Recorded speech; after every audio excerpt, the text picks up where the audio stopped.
You're listening to Heroes in the Moment. What's up, heroes? I'm Michael. And I'm Nathan. And today we're breaking down and reviewing The Marvels. Our most anticipated movie of the year. Of the year. Well, I don't know about it. Well, yeah, kind of. I think that was a joke, Michael. You know, I didn't take it aside. I'm just kidding. Oh, I fell asleep, to be honest, when I watched this movie. It wasn't for too long. I did wake back up. Well, let's just say in this movie, we both went in watching this movie with very low expectations. Obviously. Right? Very, very low expectations going into this movie. We didn't expect a lot. But for me personally, I mean, obviously, don't get me wrong, this movie's not the greatest in the world. But I was pleasantly surprised very often more than I thought I would be. I enjoyed certain parts more than I thought. And obviously, this is the shortest Marvel movie, so it's a little bit different for that. But there was certain parts that I did enjoy. But again, there's a lot of things I didn't as well. But the thing about this movie, I think that's best representative, it's forgettable.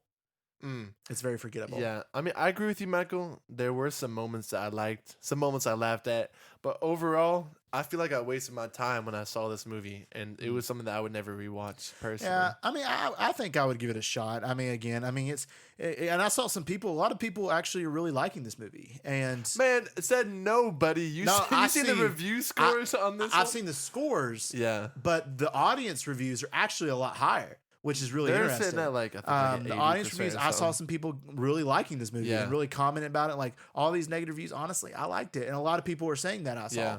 Yeah. So I'm like, okay, I see that perspective as well, because I mean, this is not the worst MCU movie by far. I think it's bottom 3. You think it's bottom 3? I think this, obviously Love and Thunder, and then probably I don't know, Incredible Hulk.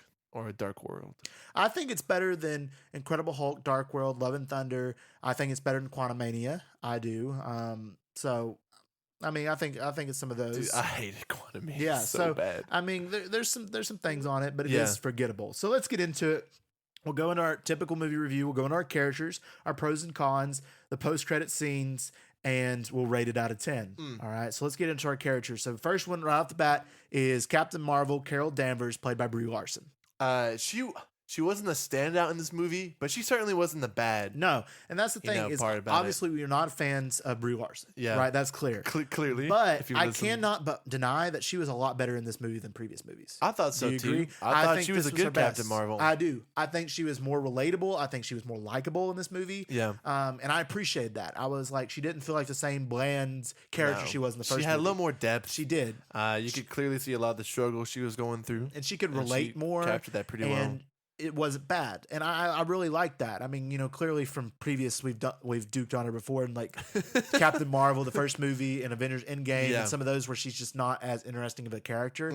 But here, when she's not as serious, but she's still serious, but she actually has meaning and cares, and puts a lot of effort to care instead of just being somebody who doesn't in the first couple movies. I really appreciate it. Kind of reminiscent of when like Thor starts to open up. Obviously there's a huge change in Ragnarok, but he goes from this really stiff character with not much personality to like, maybe cracking a joke here and there. Right. So I appreciated that. I think it fit well with the character, and she was, I mean, like you said, she didn't really have as much to do. Like she wasn't a huge part, but I mean, she was, but she wasn't. Yeah, it didn't really feel like her movie. It didn't. It didn't feel like any of them's really. It felt like, I mean, probably the most it felt like Miss Marvel's, Kamala Khan's movie, but it felt like they all three had a lot of connection there, and we'll talk about that here in a little bit as well.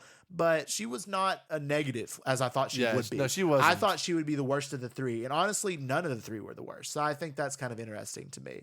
I liked all three of them particularly. So we'll see how that goes. But overall, I think Captain Marvel is really well done in this movie. And then we got Monica Rambeau, who did not receive her name in this movie, but she was similar as expected. I think she's about how she was. Yeah. She kind of WandaVision. I wasn't a huge fan, to be honest. I thought her performance was probably the weakest of the three. Performance-wise, I agree. I think performance-wise, yes, but I feel like she was the same character as I expected her to be. And she was kind of reverted back to her younger self with Captain Marvel, and kind of understood why she had a little bit of distaste toward in WandaVision, and kind of understood how she kind of felt like abandoned from her aunt that she had and all this stuff. So I understood that, and her story arc in this movie I think was really good. Yeah. She was very selfless. She was very working with them really well. And probably had the least to do though in this movie, but at the Yeah. same time, she was a good part. I think. Yeah. I don't deny that. Then we got Miss Marvel, Kamala Khan, and I don't know if you'd agree, but I think she was the MVP of the movie. Yeah, I think she was the best part. I agree. To be honest, she was great. Kamala Khan, and Iman Vellani, I Yeah. mean, incredible. with like no She's got a prior future. acting experience. She's got a future. She's killing it. She's killing it. Like this is her second acting job, right? Her first one was Miss Marvel. That's crazy. And then this one was The Marvels, and she was the MVP of this movie. She brought so much depth. She brought so much life to it, Yeah. and I really appreciated that. I think every scene she was in, she stole. Yeah, I agree with you here. Like I said, I think she's the best part. 16-year-old girl, she perfectly captures that. And Yeah. I mean, she was funny. She was very funny. Like the whole screaming, like with the fart. Oh my gosh! What is that? What is happening? It was so funny, and she was so real too. Yeah. Like in the scene where they couldn't save everybody on the Skrull planet, she was like, "We gotta save him." She's like, "There's nothing we can do," and it's just devastating to her. Yeah. And I also like the relationship between her and Captain Marvel. I figured that Captain Marvel would ignore her more and not like her as much, Yep. but actually she really cared about Yeah. her, and I appreciated that. I really liked their connection of this movie and how it built. I feel like it could have been a little bit more in depth about it, but I guess that's the whole purpose of the Miss Marvel show, was to show that in depth of how much they liked each other, or like she liked her Yeah. in the whole show. But also it feels like that they could have cut the Miss Marvel show and introduced her here and just added more time. It would have been maybe better, but the Miss Marvel show wasn't horrible. So I Yeah. mean, you have those give and takes with that, but she was the MVP of this movie, and I really enjoyed her character. She was great. And next we have Nick Fury, which I didn't like in this movie. I wasn't a big fan. He's one of my least favorite parts. I and agree. He did not feel like Nick Fury. It didn't feel like You Nick know? Fury at all. Like he was just dumb, making jokes in the movie the whole time. He didn't feel real. Like in Secret Invasion was better. In that show it was more Nick Fury like than here. He was just kind of bland and jokester. Didn't feel the same as the Nick Fury of the past, and I just didn't appreciate his role as much. I didn't either. Like I said, and I really have been seeing the same exact thing from the fan base. They're like, this just doesn't feel like him. It doesn't. Honestly, after seeing this, I don't know, it just makes me question like when Samuel L. Jackson is gonna retire from this role. It is, but I know he loved Yeah. being Nick Fury. So I mean, if I he mean, wants he to play gets him, a paycheck too from he it. does. But it's He just does. like So I didn't see a need for him in in this movie at all. I It's- don't. The only reason was him in the first one, which he was probably the best part of the first one. Yeah. So it's weird to see that correlation here, to where his only reason was to contact Captain Marvel and that whole relationship there. But it just his arc in this movie wasn't necessary at all. So it's just it's not as interesting and could have been cut out a lot. So Yeah. we'll see with that. All right, the next part I actually enjoyed, and that being Kamala's family, her mom and her dad and her brother. I thought they were hilarious. In They're this movie. funny, yeah. They're the exact same as in the show. They were. Nothing had changed, and they killed it. And they did. I mean, every scene they were in, they were funny. They were talking about, "You better not take my daughter. I will kill you." That Yeah. was so funny. It was so weird because like Nick Fury's like, yeah, we'll keep her safe, and then like 30 minutes later into the movie, she's like in a like all out life and death battle. It's a 16. You're like, bro, what? Well, what's going on here? What? Yeah, Come but I on just now. thought they were a welcome addition. I think them going to the base was hilarious. Them walking around and seeing the stuff in space, and I mean, and then the whole fight in their house was one of my favorite parts. Yeah. It was so funny, and they were fighting too. They were They're just fine too. that I was can't believe so that no fun. one got injured. That's what I I know, was. that's I a was little bit like, unbelievable, It was but- obviously unbelievable. We understand, the kind of the premise, the kind of feel the movie is giving off. But I expected someone to at least get hurt in that fight. I know, but everybody was Nope, perfectly it was okay, fine. and they were was fighting with wild. brooms, and it was funny. It's like, what's happening? But I think Kamala's family was not like, at first when I thought they were in this movie, I figured they wouldn't be like as interesting. But I'm a little bit surprised how big of a part they had. Yeah. But it wasn't rather to me. I think it was rather well done, and so Yeah. I'm not really disappointed in that. All right, next we got just a brief Valkyrie cameo. So we'll talk about that in a second. So Valkyrie comes in, and which was weird because she felt like a completely different character than Thor: Love and Thunder. Did Yeah. you feel that? She felt serious. She felt more like yeah, Valkyrie. she's maturing, She as was. a leader. She got all these people under her protection. Right, So she right. got to be a leader. Yep, and she was very much serious with Captain Marvel. She's like, "I'm sorry, I can't do more. I know this is very damaging to you, and they're very close friends, and all this different things." So I think that was really interesting there. So I think the cameo was surprising. I wasn't expecting it, so that was interesting enough. But also, I think it was better Valkyrie than we've seen Yeah, before. and I didn't feel like it was too forced. I see a lot of people saying that, but I mean, it doesn't make sense, that they're trying to find a new home, for these people. Right, so right. So I didn't think it felt forced. no, not at all. And I think it was a cool cameo. All right, next up we have to talk about the villain, Darvin. What do you think? You know what I We'll go for we it. ain't talked about it, but you know what I think. I think she's absolutely awful. I think just a big crime is that it's just boring. Yeah, Like you she's just don't not care an for her. interesting villain. She's a Kmart knockoff wannabe Ronin. Yeah, That nobody cares about. No. She wasn't threatening. Every time I saw her, I just kind of like sighed. I like the story. You know? The whole story of her trying to save the Kree planet. Of what was the name of the Kree planet again? I don't know. Hera or something like that. Anyway, they're trying to save that their Kree planet, which is totally understandable. But the fact that she was the leading person to do that didn't feel right. I mean, she just didn't seem menacing. She didn't seem threatening. Yeah, and they tried to give her like a scary look too with the eyes yes, and teeth. yes. And I was like, this is not she working. wasn't. She wasn't at all, and just was not an interesting villain, like you said. Just boring. There was nothing about it that encaps me, and I think I agreed with you. I mean, we both talked about this. She may be the worst villain the MCU's produced. She's Could down be. there, She dude. could I think I be. take Malekith and obviously over her. Yeah, I mean, I think that's a reasonable stance. I mean, Even it's- Ghost from, Okay, now I think about Ghost See, is not a very good villain. I think these two are the worst. They are two She the might worst. be slightly better than Ghost. She might be slightly better, but I don't know. It's the whole story arc was just purposeless. I feel like it could have been better. I feel like they could have done a really cool Captain Marvel villain that they could have executed and been really like a really big power threat, but they didn't do that, and I didn't really appreciate that role. Yeah, and I think that would have made a lot more sense because you have like a super ultra mega power like Captain Marvel, Right. and then you have a young 16-year-old teenage girl, and it's like it's just hard to divvy out that threat across the board. It is. You I know, agree. what's dangerous to Captain Marvel is gonna be even more dangerous to this kid. You know, Right. and what's dangerous to her probably isn't at all for Captain Marvel. Right. And this villain, like she wasn't it, frankly. Yeah, So- I agree. All right, so let's get into the pros of this movie. You want to start off? Yeah, let me start off. I'm sure you have this as your first. We both talked about it, so feel free to piggyback. But it's Iman Vellani as Miss Marvel. Yeah. Her performance is authentic. It's funny. You know, essentially she's playing herself. Yeah. Just a 16-year-old teenage girl. It just felt raw, and it felt like just intimate in a movie where I didn't feel like super connected to Monica or Brie Larson's character. Like, I felt like, she felt like a human. She felt human. She felt real. She felt like a human. I I feel like agree. I would be reacting, I in agree. that situation if I I was agree. younger. So yeah, I mean, I completely agree with that pro. I mean, Iman Vellani was absolutely on top of the world in this movie. She was great and talented. But I have also for a pro, I have the dynamic actually between the three of them. I think it didn't feel forced, and I don't think it felt like what's the word I'm looking for?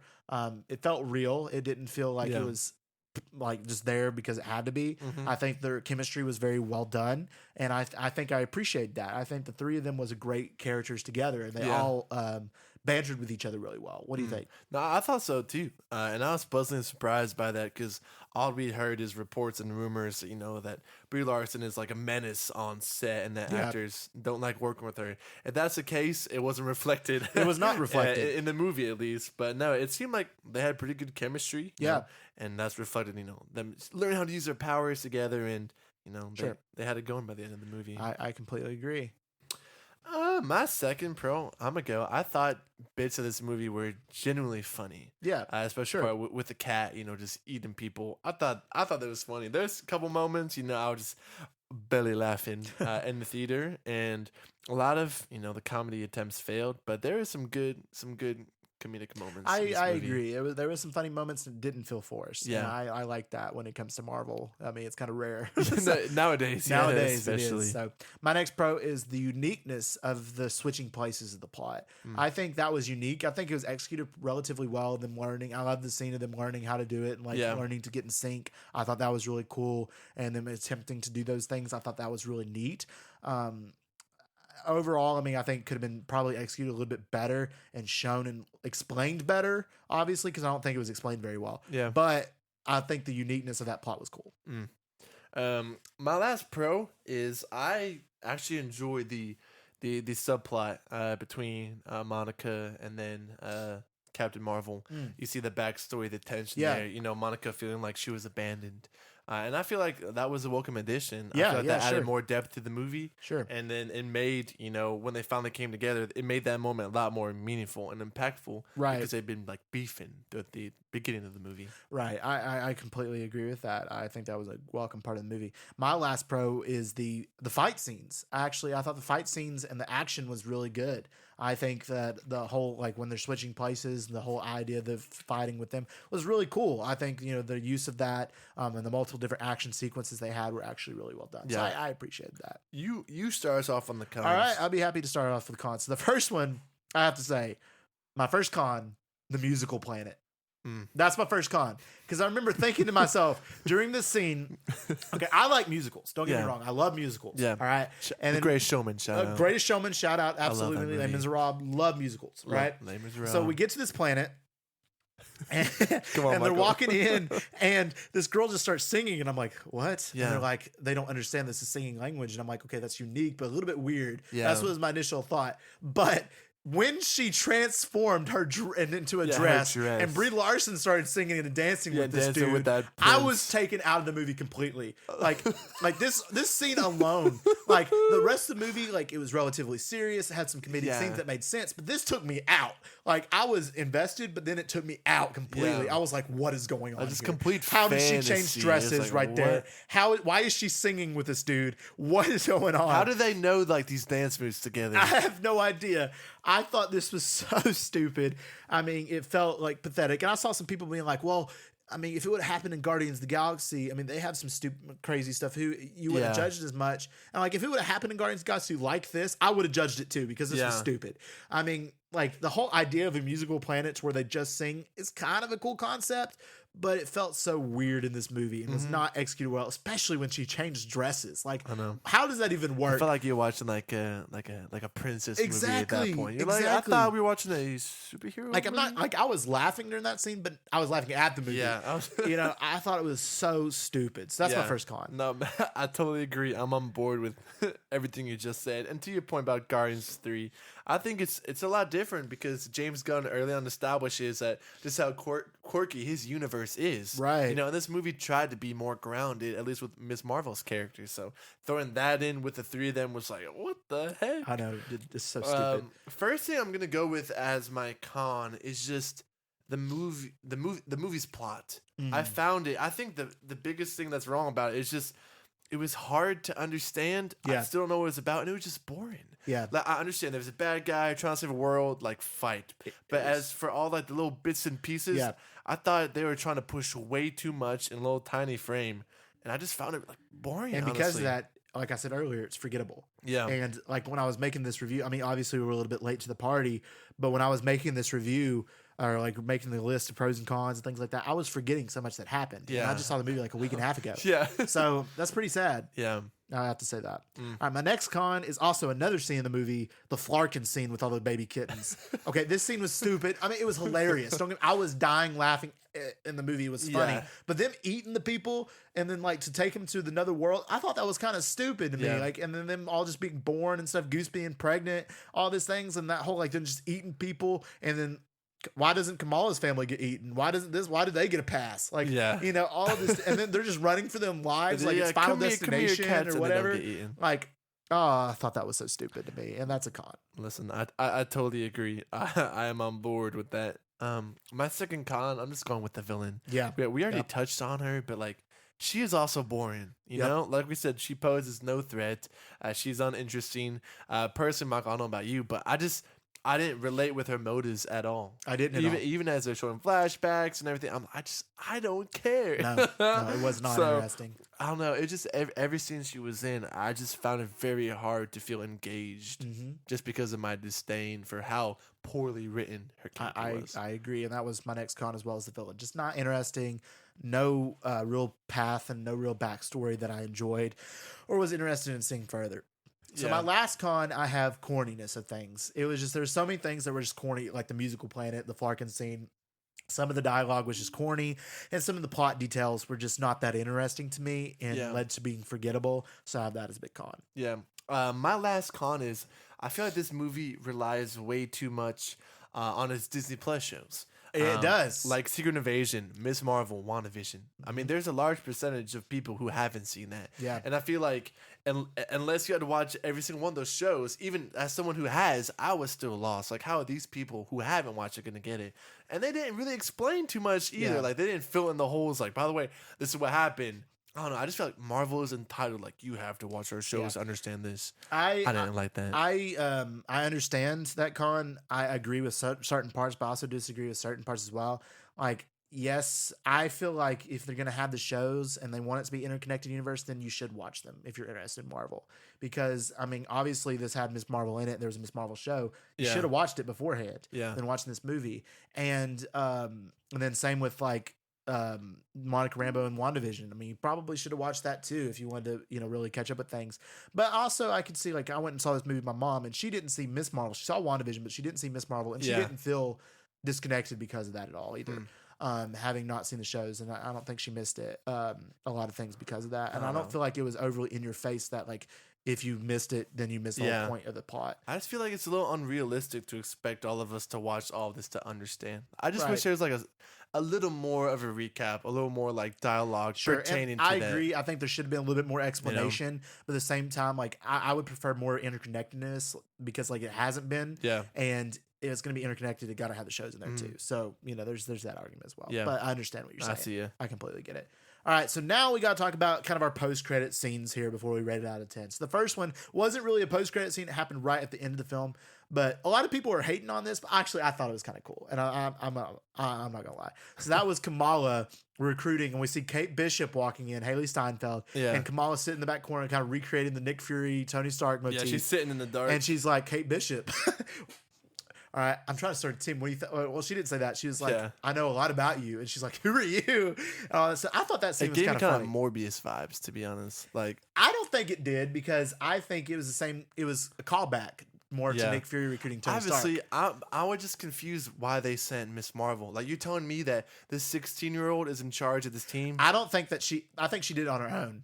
I don't think she think she was sanctioned. No, I don't think she was sanctioned. Okay. I think she did it was more on her own because she's a huge fan. We see that she loves superheroes. She loves the idea of the it was team. cheesy and corny, but it was supposed to be. It was supposed to be. It was supposed to be. I enjoyed it. I can't be mad at it, but personally, I wasn't a huge fan. But I understand what they were doing. I get it, but I thought it was funny. I thought Kate Bishop being the one that she was recruiting was really cool. Yeah, teasing obviously the young Avengers. She got to be the leader. She's the oldest. Kate Bishop's got to be the leader. I agree. Like mid-20s. I agree. She does. And then they also mentioned Cassie Lang, Ant-Man's daughter. Yeah, dropped her. Yeah. Other people that could be involved as well. So I thought it was fun. This has something to do with Spider-Man. It wasn't that bad. It wasn't like that. Something like that. Oh no, but I think I enjoyed that part. And I thought it was a good callback. And it was funny to me, so I enjoyed that.